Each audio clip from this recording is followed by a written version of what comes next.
the FNL Network talk show. Welcome to the FNL Network talk show. I am your host, Geoffrey Owens. I have with me co-hosts Holly, Brianna, and Rocco.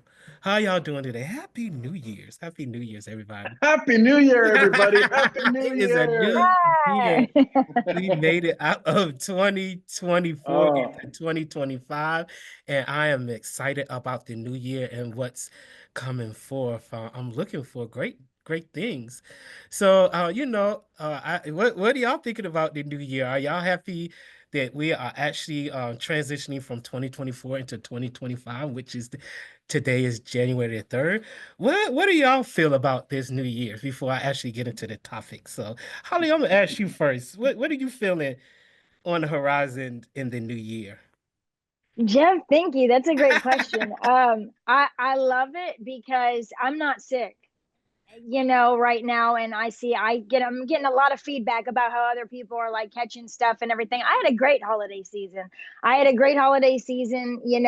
With the fam and stuff like that. I'm kicking the new year hard, and strong. It's always a transition, that tricky transition that really no one masters. It was great for me. A lot of people are with me on this when they say, hopefully it doesn't start out well and then it goes to like Suckville type of, so then there's that. But, I love it. I think we're gearing up. I think that, transitions are always weird. They're always weird weather wise and everything, and fashion wise and, lifestyle wise. People set goals and everything. I personally think that's full of crap. I think people put goals out there and then,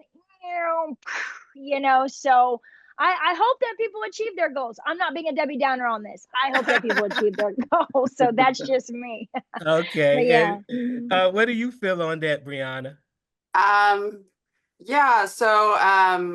Brana, but it's fine. Brianna, I apologize for giving No worries. I love, this time of year, the awkward sort of transition in between time. You get to sort of take stock of the full year, and then I'm really excited for 2025. I think it's a lucky number. I think lots of good things are going to happen. I was at a tarot reading last night, and so I got some good things coming on the horizon, hopefully. It's just, full of possibilities. So that's what I like about the new year. And I went out with friends and partied a little bit, and any nerves you have about time passing, they're, solved with some party. Okay. And you, Rocco, before I get into the question, I'm gonna ask you, Rocco, what are you feeling? I'm very excited about the new year. It's 2025. Wow. It's like we're all here, we're all young, we're full of energy, we have so much potential. And I am very, very extremely excited about everything that's happening and everything that's going on. And collectively, it's just all good. It's all positive. Okay, so we are definitely into a new year. So my thing is, everybody always wants to make New Year's resolution. Do you really believe in those New Year resolutions, or do you think it's a hoax? So I'm gonna go back to you, Rocco. What do you feel about that? Because everybody always making those New Year's resolutions. I never stick to them.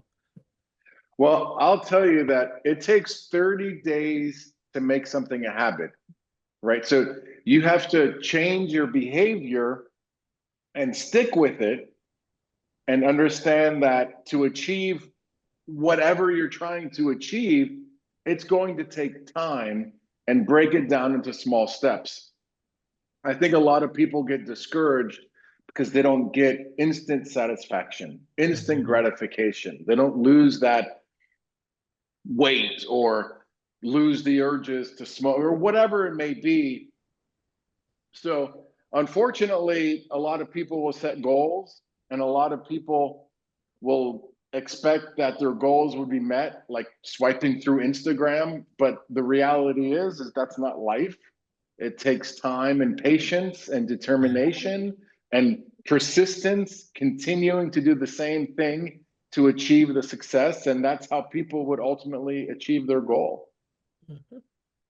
Okay, okay, I like that answer. So, Brianna, what do you think? How do you feel about that? Oh, yeah. Me? Yeah, Oh, you. I'm yes. sorry. Yeah. So I'm a big goal setter, and I think they're great to, use this time of year or in February or anytime. I think it's best if you set, short-term goals because like Rocco was saying, it's really important to see progress so you can stay motivated.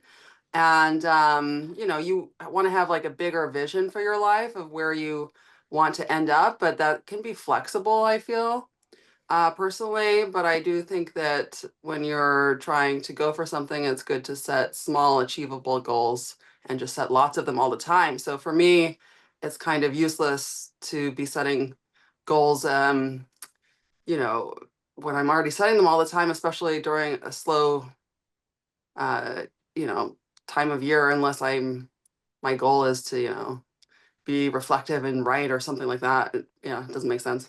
Yeah, I like that you said about the short-term and long-term goals. I think a lot of people don't do that enough, but it is very impactful when you're planning for your the new year. So, Holly, what is your opinion on that? Okay, so upon doing research for this, it's a great question actually, because it raises a lot of awareness toward us fulfilling our goals or not as humans. And I think it's somewhere in between like 9%, 7 to 9% of Americans who have goals, crap them all away by the new year.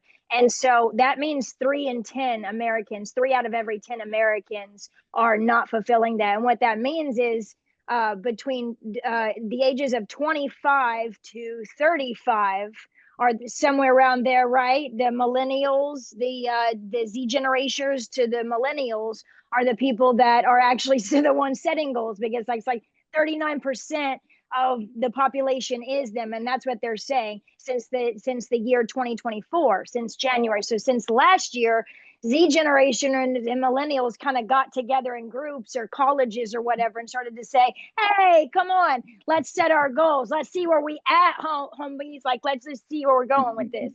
And so at that point, they did it. And what that tells me is that the older generation, 35 and up, are saying, screw you. I'm set in my ways. I was growing up. I had an aunt in New Jersey, and I went to a house party, and it was in a basement, everything guitar friends, just gatherings. And in the East, this is really popular. You just get together, you graze on hors d'oeuvres and just, nice things and things like that. And you just gather together and you talk.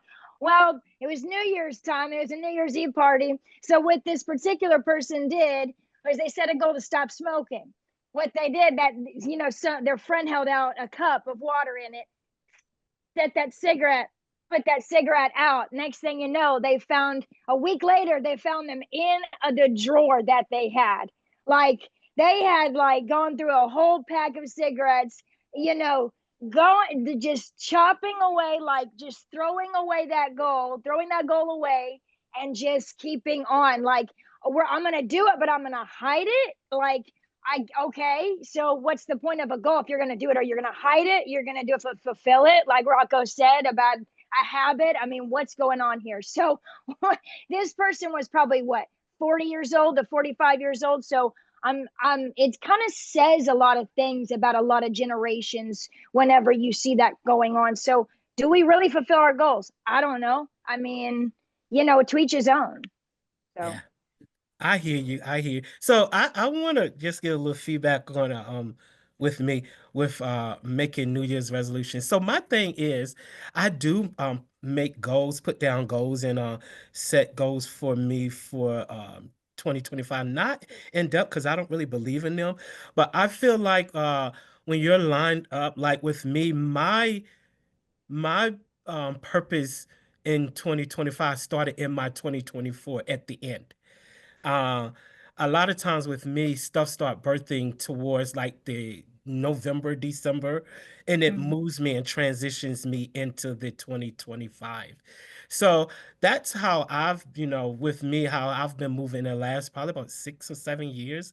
I've just birthed the Artistic Flow agency, which is a young adult kind of artsy ministry that deals with Bible base, and then them actually talking about, you know, having a platform for them to do their gift.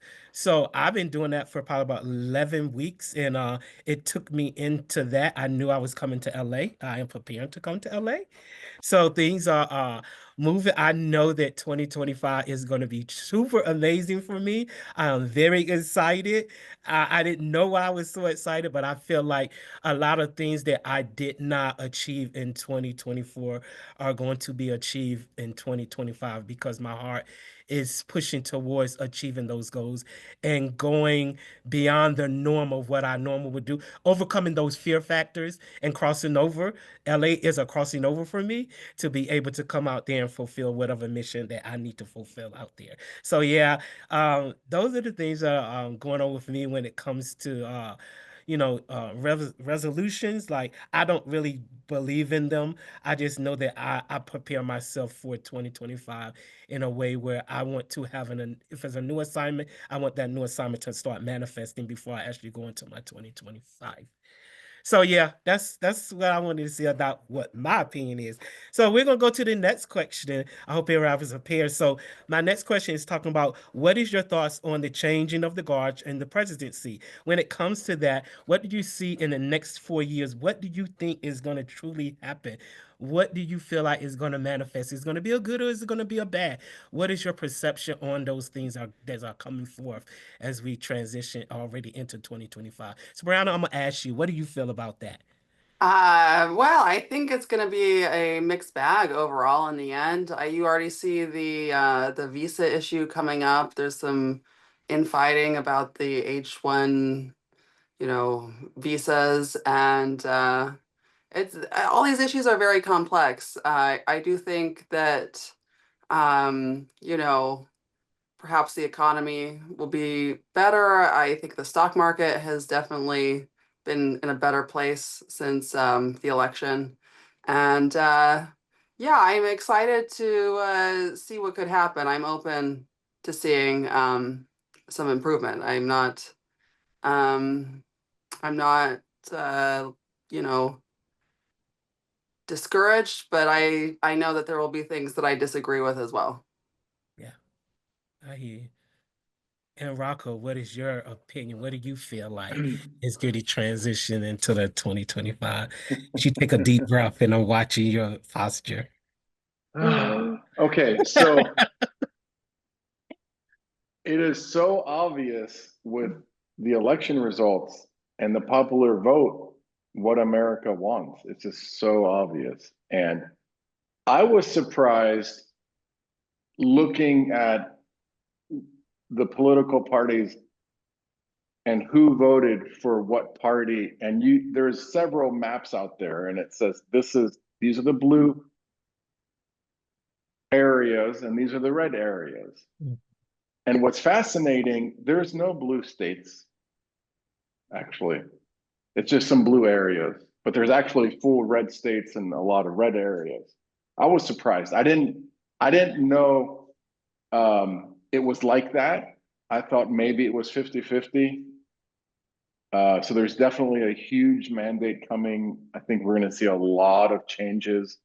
I think the left went way too far left, way too far left. It's just crazy, just so ridiculous how out of this world the left has gone, in my opinion. And I'm excited.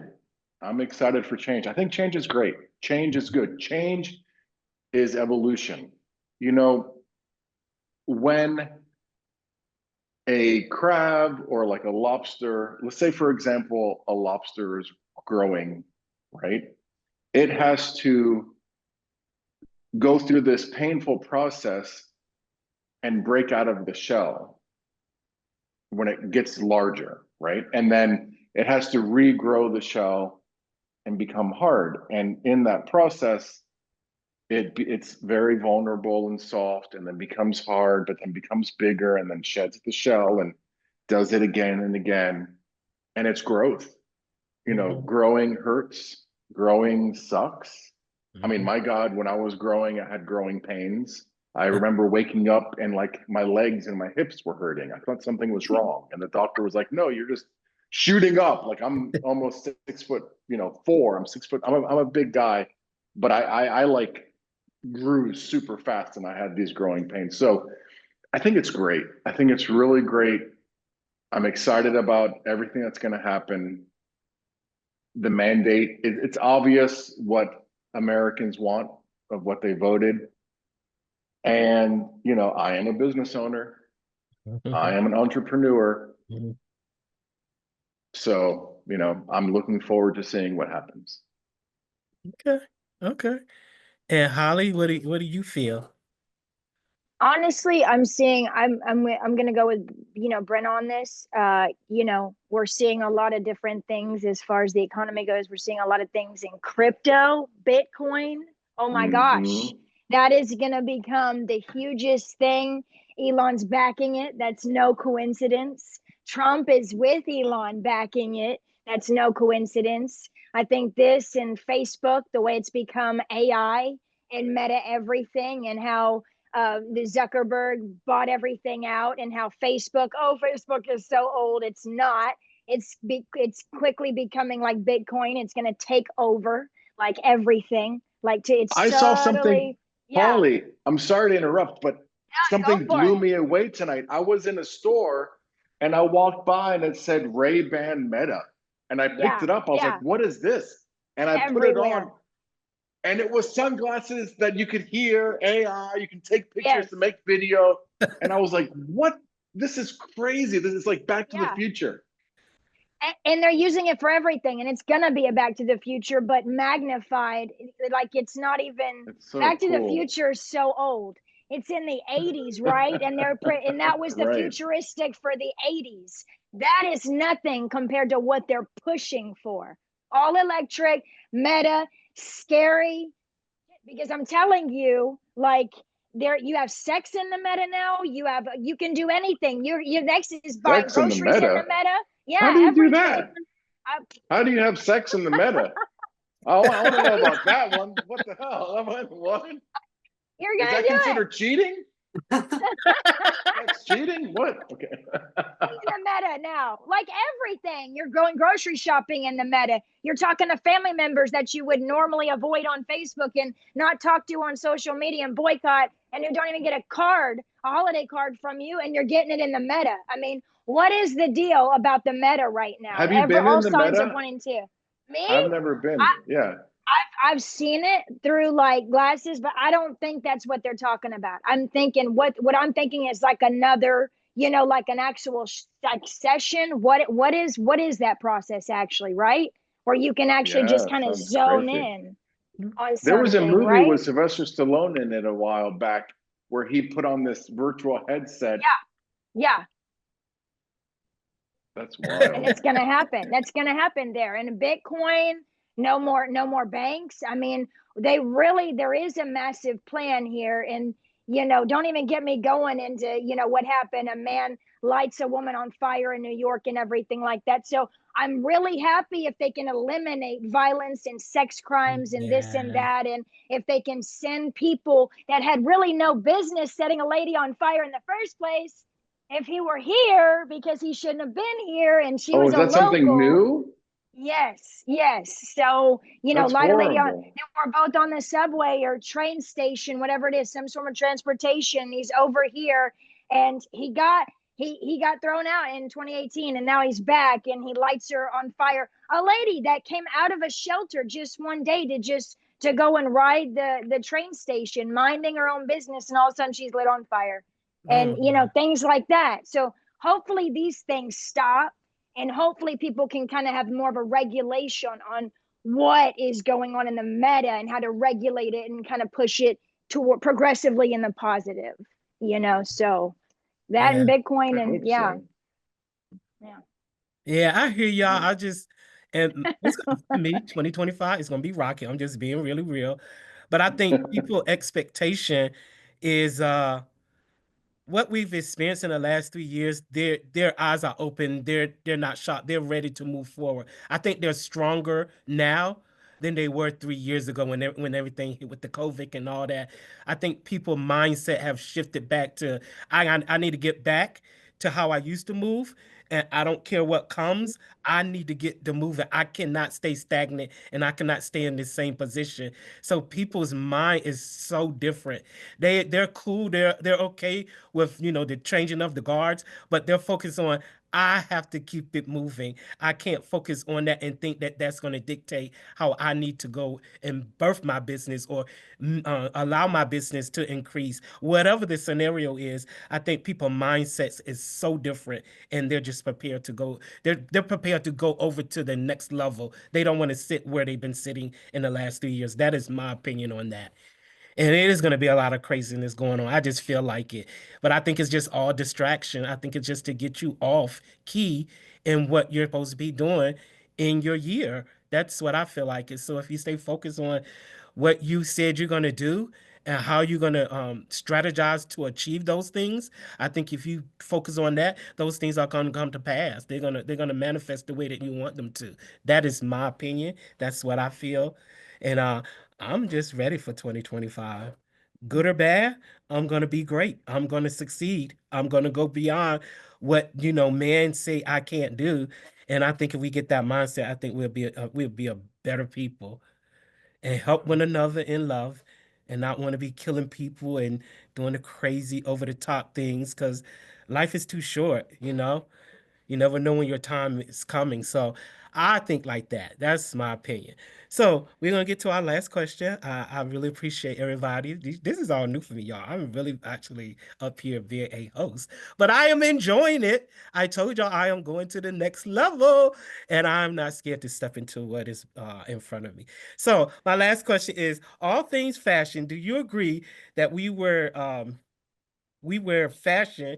Fashion speaks volume in what we wear. When we wear those things, is how do I say it? Is it where we're creating the trend, or do this situation create the trend?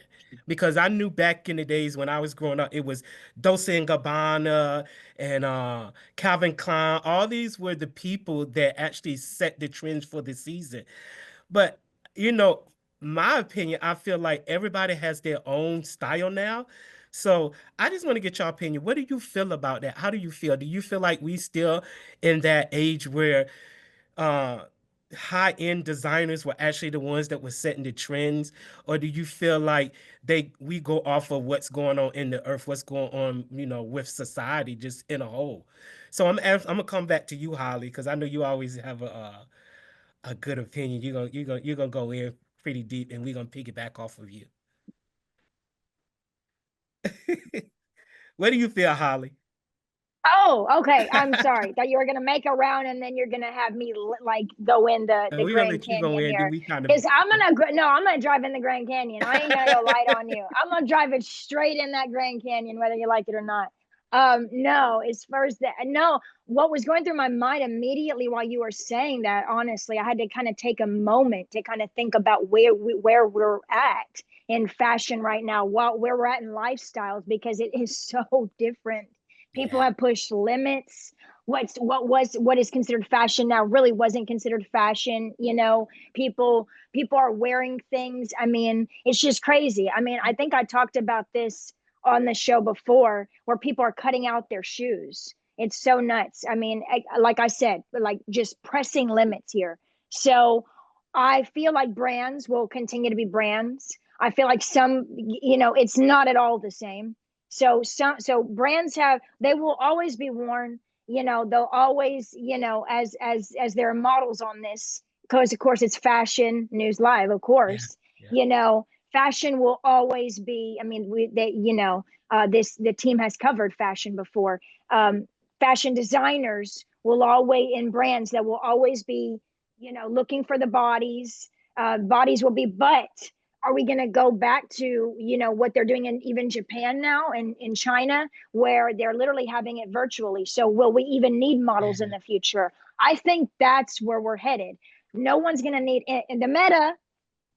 Go for it. If we're doing all the rest of this stuff, And if we're creating this whole other world, like we're trying to live on it or something because crazy things have happened and headlined about it, I don't think we'll need models anymore. I think that clothes in the future, who knows where even clothing is headed now? I mean, are we kind of going to go back to a state of just nakedness, for heaven's sake? I mean, not, so to speak, like metaphorically, I don't know. Because with clothes, do they define us? We wear what's comfortable. We as humans have to clothe.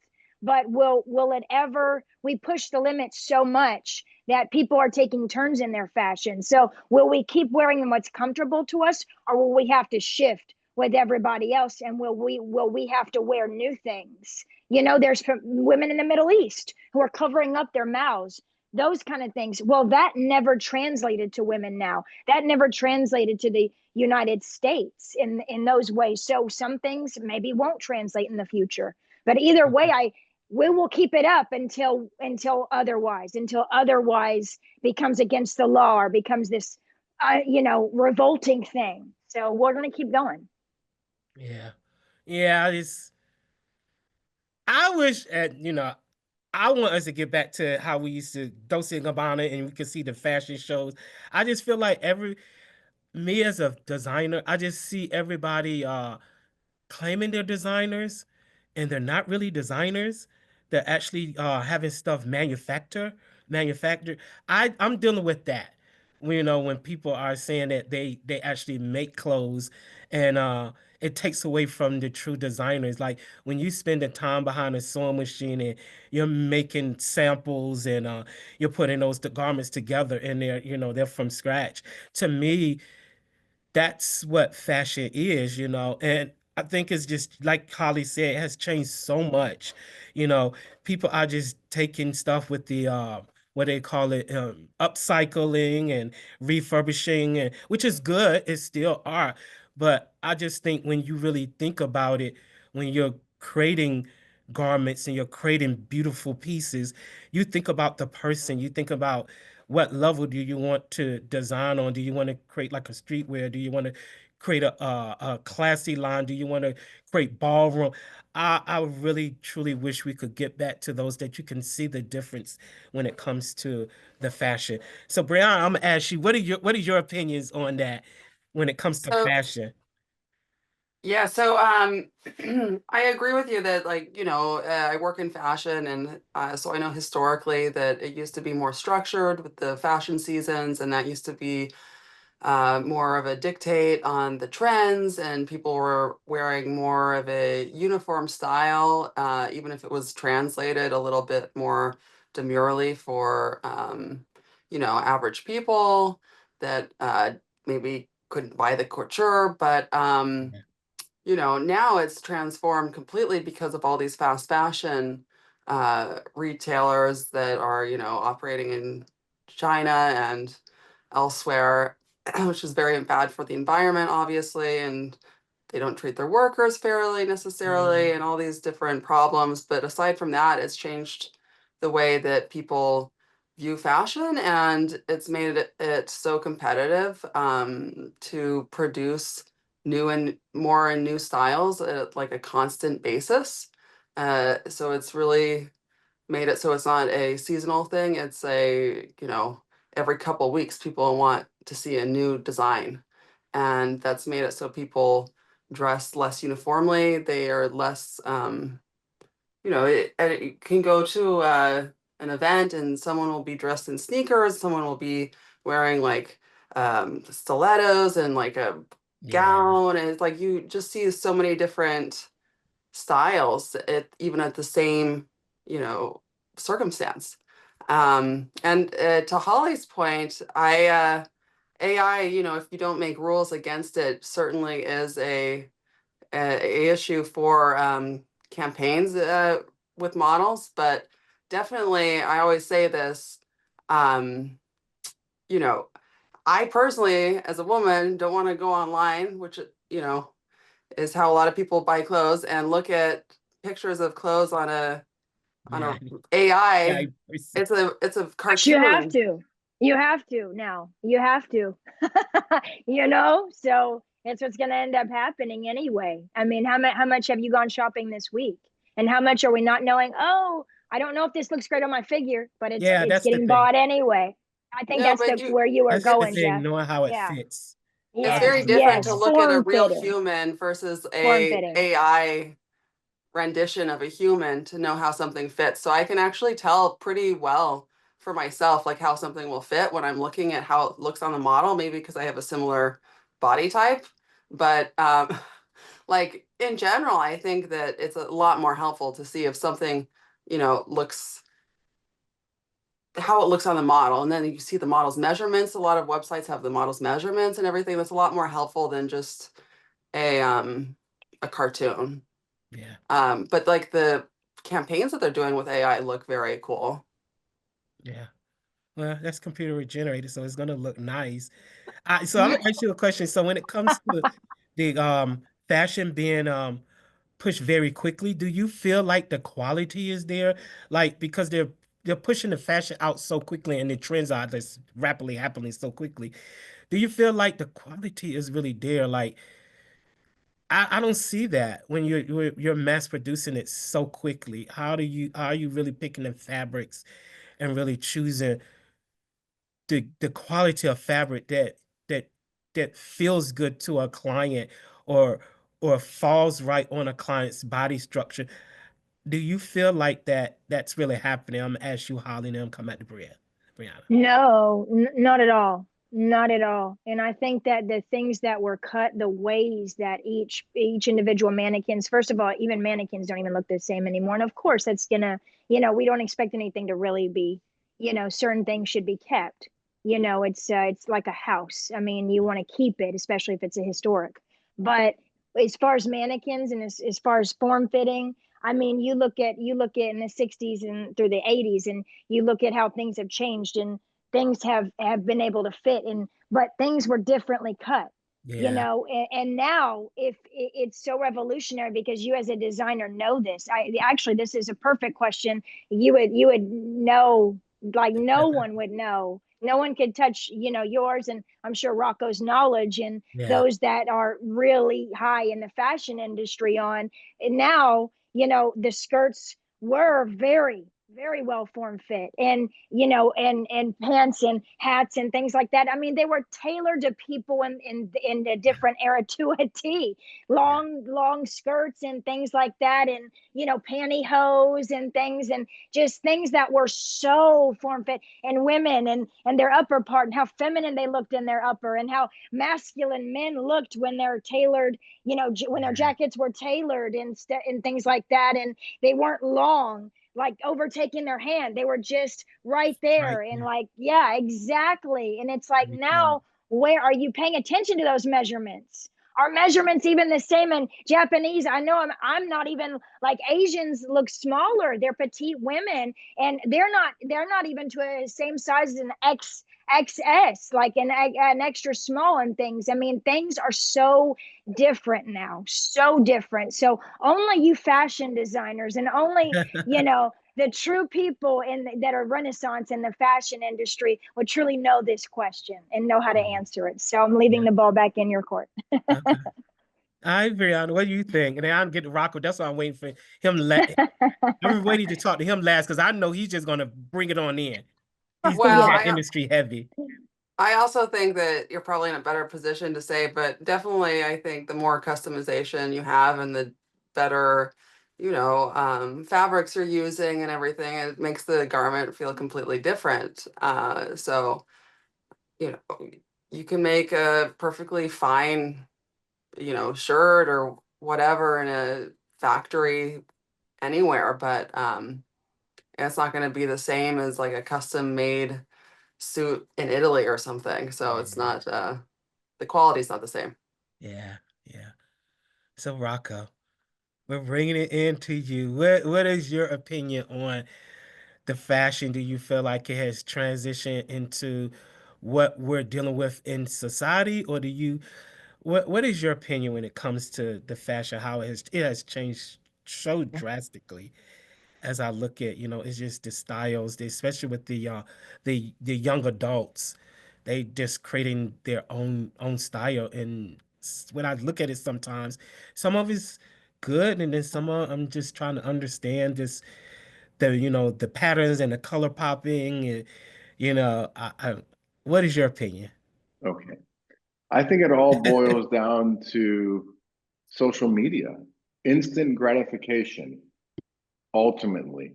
I mean, I remember life when there wasn't even internet and there wasn't social media. You had to look at a magazine. And that was back, Yeah. like when you said, the designers would set the trends and then people would follow that. Z Cavaricci jeans and, like you said, Calvin Klein and,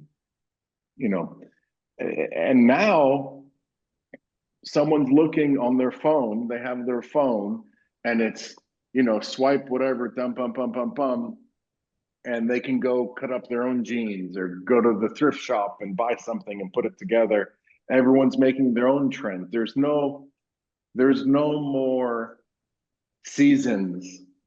It's what people want, when they want it, how they want it, fast fashion, and that's what it's about now. It's instant gratification, buying an outfit for a couple of dollars from China and having it to your home within a week or less, and then throwing it away because it's cheaper to buy another one. And again, it ties into the poor work conditions, horrible for the environment, horrible for, I mean, it's just so many things. And I've seen this evolution. I remember, covering fashion weeks and wow, that's what the trends are going to be. How cool is that? Or even when I was a model, a long time ago in Milan, working, with Armani and seeing what he was doing. And then, it's just a whole different time now, evolution. And it's rapidly changing, as we all can see with our own eyes. Personally, I prefer the old times. And it's crazy to say the old times, and it's like 20, 30 years ago, I guess. But that's what I like.